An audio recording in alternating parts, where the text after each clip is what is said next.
السلام علیکم دوستو، یہ سچا واقعہ چاٹگام کا ہے۔ مشرقی پاکستان کے اس علاقے میں جنگل کثرت سے تھے، جس میں ہرن، باراسنگے، تیندوے اور چیتوں کے علاوہ ہاتھی بھی پائے جاتے تھے۔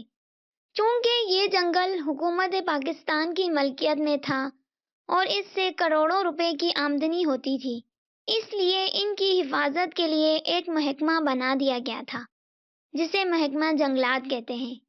اب یہاں سے ہماری کہانی شروع ہوتی ہے۔ اس سال بارشیں بالکل نہیں ہوئی تھیں، گرمی بلا کی تھی۔ ندی، نالے، دریا، تالاب سوکھے پڑے تھے۔ کسانوں کی امید بھری نظریں آسمان کی طرف اٹھتی اور مایوس ہو کر پلٹ آتی۔ ان کے دل کہہ رہے تھے کہ اگر بارش نہ ہوئی تو کھیتوں میں ایک دانہ بھی نہ اگے گا، اور پھر سال بھر تک وہ اور ان کے بال بچے بھوک سے بلکیں گے۔ بارش نہ ہونے سے انسان ہی نہیں، جنگل کے جانور بھی پریشان تھے۔ وہ تالاب اور جھیلیں جو پہلے پانی سے لبالب بھری رہتی اور ان سے سارا جنگل اپنی پیاس بجھاتا، اب ان میں سوائے کیچڑ اور دلدل کے پانی کی ایک بوند بھی نہ تھی۔ چھوٹے موٹے جانور تو اس کیچڑ اور دلدل سے ہونٹ لگا کر تھوڑی بہت نمی چوس لیتے تھے۔ مشکل ہاتھیوں کو تھی، جن کو منو پانی چاہیے تھا، پینے کے لیے بھی اور نہانے کے لیے بھی۔ جب گرمی تڑاخے کی پڑے، بارشیں نہ ہوں اور ہوا زور کی چلے تو ٹہنیوں کی رگڑ سے سوکھے درختوں اور جھاڑیوں میں آگ لگ جاتی ہے، اور جب ایک دفعہ جنگل میں آگ بھڑک اٹھے تو آنن فانن سارے جنگل کو اپنی لپیٹ میں لے لیتی ہے، اور آن کی آن میں تمام جنگل جل بن کر کوئلہ ہو جاتا ہے۔ اس سال چونکہ موسم خشک تھا اور جھکڑ چل رہے تھے، اس لیے جنگلوں میں آگ لگنے کا اندیشہ تھا۔ محکمہ جنگلات نے اپنے افسروں کو حکم دیا کہ وہ اپنے ماتحت ملازموں کو لے کر جنگلوں کے اندر کیمپ لگائیں اور جہاں کہیں آگ دکھائی دے فوراً بجھا دیں۔ ان افسروں میں ابو القاسم نامی ایک نوجوان بھی تھا، لمبا تڑنگا خوبصورت نوجوان۔ اس نے اپنا کیمپ جس جنگل میں لگایا تھا، وہاں ہاتھی رہتے تھے۔ اس کے ساتھ 25-30 آدمی تھے جو آگ بجھانے میں خوب ماہر تھے۔ چونکہ ان کو ہر وقت جنگلوں میں ہی رہنا پڑتا تھا، اس لیے وہ بیوی بچوں کو بھی اپنے ساتھ رکھتے تھے۔ یہ لوگ ہر روز ایک نئی جگہ کیمپ لگاتے اور جنگل میں گھوم پھر کر دیکھتے کہ کہیں آگ تو نہیں لگی۔ ایک دن ابو القاسم نے اپنا کیمپ ایک تالاب کے کنارے لگایا۔ یہ تالاب دوسرے تالابوں کی طرح بالکل خشک نہیں ہوا تھا، بلکہ آس پاس کے گھنے سایہ دار درختوں کی وجہ سے اس میں تھوڑا بہت پانی رہ گیا تھا۔ تالاب کے کناروں پر ہاتھی کے پاؤں کے نشانات تھے۔ اس کا مطلب یہ تھا کہ یہ تالاب ہاتھیوں کا ہے۔ وہ یہاں آ کر پانی پیتے اور نہاتے ہیں۔ کیمپ کے لوگ یہ نشانات دیکھ کر بڑے گھبرائے، مگر ابو القاسم نے انہیں تسلی دی کہ صرف 2-3 روز ہی یہاں ٹھہرنا ہے، پھر کسی اور جگہ کیمپ لگا لیں گے۔ اس کی تسلی سے ان لوگوں کی کچھ ہمت بندھی۔ انہیں یہ بھی معلوم تھا کہ جس جگہ انسان ہو وہاں ہاتھی نہیں آیا کرتے۔ وہ جب تالاب کے کنارے کیمپ لگا دیکھیں گے تو ادھر کا رخ نہیں کریں گے اور خود ہی کسی دوسرے تالاب پر چلے جائیں گے۔ ابو القاسم کو محکمے کی جانب سے ایک خدمتگار بھی ملا ہوا تھا، جو چپراسی کا کام بھی کرتا تھا اور باورچی کا بھی۔ اس کے بیوی بچے بھی اس کے ساتھ تھے۔ اس کا نام فضل حق تھا۔ وہ سانولے رنگ اور خوب موٹے جسم کا مالک تھا۔ جب سفید براق وردی پہن کر وہ ابو القاسم کے دفتر کے باہر مونڈے پر بیٹھتا تو چھوٹے موٹے لوگ اسے جھک جھک کر سلام کرتے اور اسے چھوٹا صاحب کہا کرتے تھے۔ اسے محکمہ جنگلات میں نوکری کرتے 20 برس ہو گئے تھے، اور ان 20 برسوں میں اس نے 5 افسروں کی خدمت کی تھی۔ ابو القاسم چھٹا افسر تھا، جسے محکمے میں آئے ہوئے صرف 6 مہینے ہوئے تھے۔ ابھی انہیں یہاں کیمپ لگائے ایک دن بھی نہ گزرا تھا کہ شام کے وقت ایک چوکیدار بھاگا ہوا آیا اور اس نے اطلاع دی کہ 1 میل پرے شمال کی جانب سوکھی جھاڑیوں میں آگ لگ گئی ہے۔ ابو القاسم نے فوراً اپنے آدمیوں کو تیاری کا حکم دیا اور آگ بجھانے کا سامان لے کر اس جگہ پہنچ گیا۔ اس وقت بڑے زور کا جھکڑ چل رہا تھا، جس کی وجہ سے آگ لمحہ بلمحہ پھیلتی جا رہی تھی۔ یہ دیکھ کر ابو القاسم شعلوں میں کود پڑا۔ اس کی دیکھا دیکھی دوسرے لوگوں نے بھی اپنی جان ہتھیلی پر رکھ لی اور تمام رات کی جدوجہد کے بعد آخر آگ بجھانے میں کامیاب ہو ہی گئے۔ صبح کو ابو القاسم نے اپنے آدمیوں کی گنتی کی تو معلوم ہوا کہ فضل حق ان کے ساتھ نہیں آیا ہے۔ پھر دن چڑھے یہ لوگ گھرتے پڑتے واپس کیمپ میں آئے۔ جب وہ تھکے ہارے، آنکھیں نیند سے بوجھل اور بھوک سے بیتاب کیمپ پہنچے تو کیمپ کے باہر فضل حق اپنی نئی دھلی ہوئی سفید براق وردی پہنے مونڈے پر بڑے ٹھاٹ سے بیٹھا تھا۔ اسے دیکھ کر ابو القاسم کے تن بدن میں آگ لگ گئی اور وہ گرج کر بولا، میں نے حکم دیا تھا کہ کیمپ کا ہر شخص میرے ساتھ چلے گا، تم نے میرا حکم کیوں نہیں مانا؟ تو فضل حق نے بڑے اطمینان سے جواب دیا، آگ بجھانا میرا کام نہیں ہے، میں چپراسی ہوں، تمہیں ہر کام کرنا پڑے گا۔ ابو القاسم اور زور سے گرجا، ورنہ کوئی اور ٹھکانہ تلاش کر لو۔ یہ کہہ کر وہ غصے سے پیر پٹکتا خیمے میں چلا گیا۔ ابو القاسم کے جانے کے بعد فضل نے اپنی نئی دھلی ہوئی خوبصورت وردی کو دیکھا۔ اب شاید وہ اسے کبھی نہ پہن سکے۔ اسے محکمہ جنگلات کی نوکری کرتے 20 سال گزر چکے تھے اور اب چند سال بعد پینشن ملنے والی تھی، مگر اب اس کی پینشن بھی خطرے میں تھی۔ ابو القاسم کے ذرا سے اشارے پر اسے ملازمت سے جواب مل سکتا تھا۔ اگر اسے ملازمت سے نکال دیا گیا تو پھر وہ کیا کرے گا؟ اپنے بیوی بچوں کو لے کر کہاں جائے گا؟ یہ باتیں سوچتے سوچتے اسے ایک اور بات یاد آئی۔ یہ 2-3 مہینے پہلے کی بات تھی، جب وہ ابو القاسم کے ساتھ مرغابیوں کے شکار پر گیا تھا تو اس نے بھولے سے بندوق ریتیلی زمین پر رکھ دی تھی۔ اس پر ابو القاسم بہت خفا ہوا تھا اور اس نے کہا تھا کہ بندوق زمین پر نہیں رکھنی چاہیے، کیونکہ اس کی نال میں مٹی بھر گئی تو چلاتے وقت وہ پھٹ جائے گی اور اس کے ساتھ ہی میرے ہاتھوں کے بھی پرخچے اڑ جائیں گے۔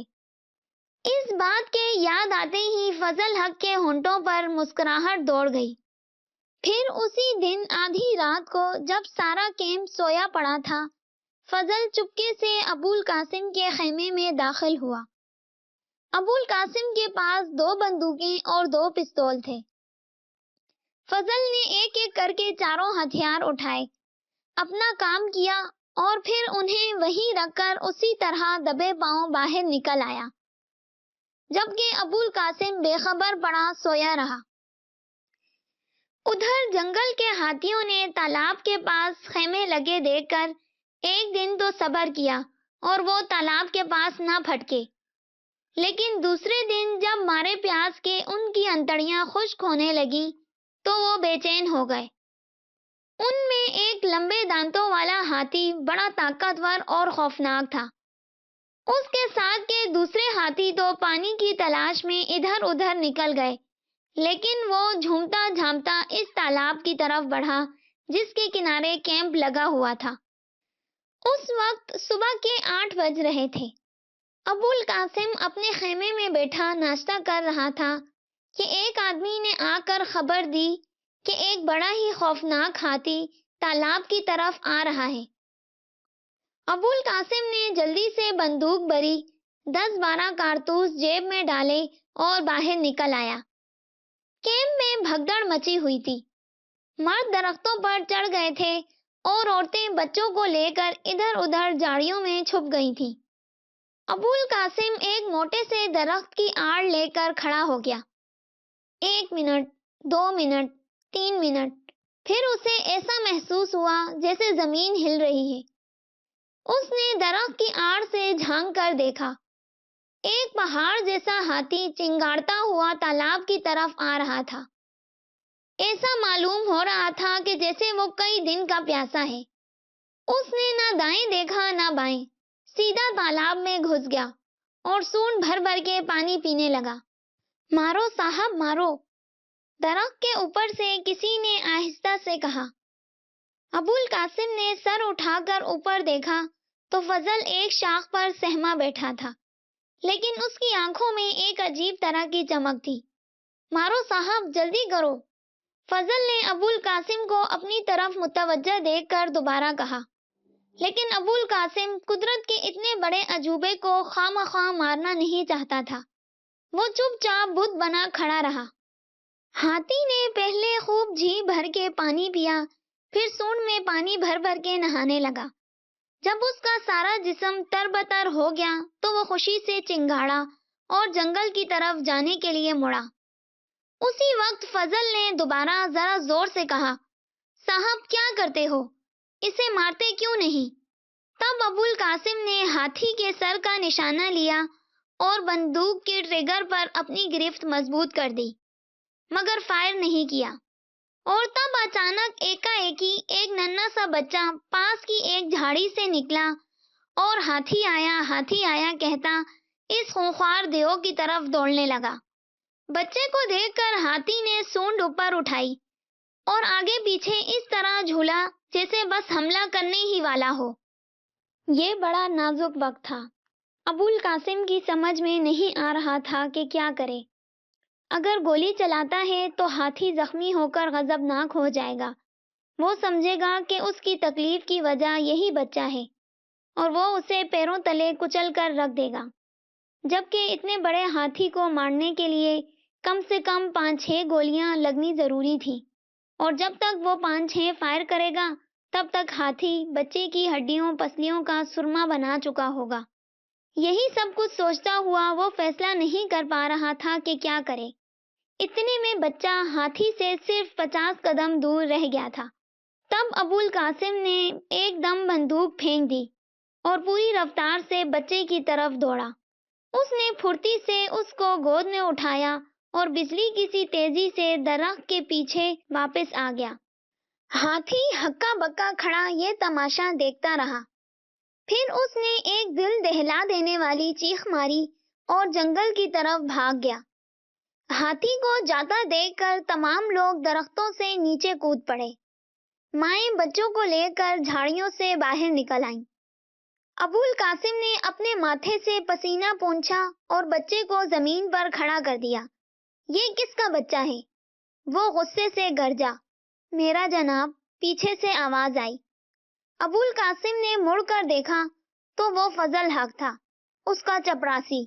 وہ سر جھکائے کھڑا تھا، آنکھوں میں آنسو تیر رہے تھے اور چہرے کی جھریاں لرز رہی تھیں۔ ایسا معلوم ہوتا تھا جیسے اس کے سینے میں ایک ہلچل مچی ہوئی ہے۔ اس طرح کیوں چھوڑ دیا تھا اسے؟ ابو القاسم نے ماتھے پر بل ڈال کر فضل حق سے کہا۔ تو فضل حق کی بیوی بولی، چھوٹا بچہ رو رہا تھا، میں اسے خاموش کرانے لگی تو یہ موقع پا کر وہاں سے بھاگ آیا۔ فضل حق کی بیوی یہ بول کر خاموش ہوئی تو فضل کپ کپاتی ہوئی آواز میں بولا، صاحب میں بے حد شرمندہ ہوں، خدا کے لیے مجھے معاف کر دیجئے ورنہ میں اپنی جان لے لوں گا۔ یہ سن کر ابو القاسم نے حیرت سے اس کی طرف دیکھا اور بولا، تم نے کوئی گناہ نہیں کیا، قصور تمہاری بیوی کا ہے۔ تو فضل حق نے آہستہ سے کہا، میں اس بات کی معافی نہیں مانگ رہا حضور، یہ دیکھیے۔ پھر اس نے ابو القاسم کی بندوق زمین پر سے اٹھائی اور اس کی نال نیچے کی تو اس میں سے مٹھی بھر مٹی نکل کر نیچے گر پڑی۔ یہ دیکھ کر ابو القاسم نے خوف سے اچھل کر کہا، اف میرے اللہ، تم مجھے مارنا چاہتے تھے؟ جی ہاں، فضل سر جھکا کر بولا، آپ نے مجھے نوکری سے نکالنے کی دھمکی دی تھی نا، اس لیے میں آپ سے انتقام لینا چاہتا تھا۔ خدا کا شکر ہے کہ آپ نے بندوق نہیں چلائی، ورنہ… یہ کہہ کر وہ گھٹنوں کے بھل جھک گیا اور ابو القاسم کا ہاتھ پکڑ کر بولا، کہہ دیجئے کہ آپ نے مجھے معاف کر دیا۔ میں جانتا ہوں میں گناہگار ہوں، میں قصوروار ہوں، لیکن آپ پھر بھی مجھے معاف کر دیں۔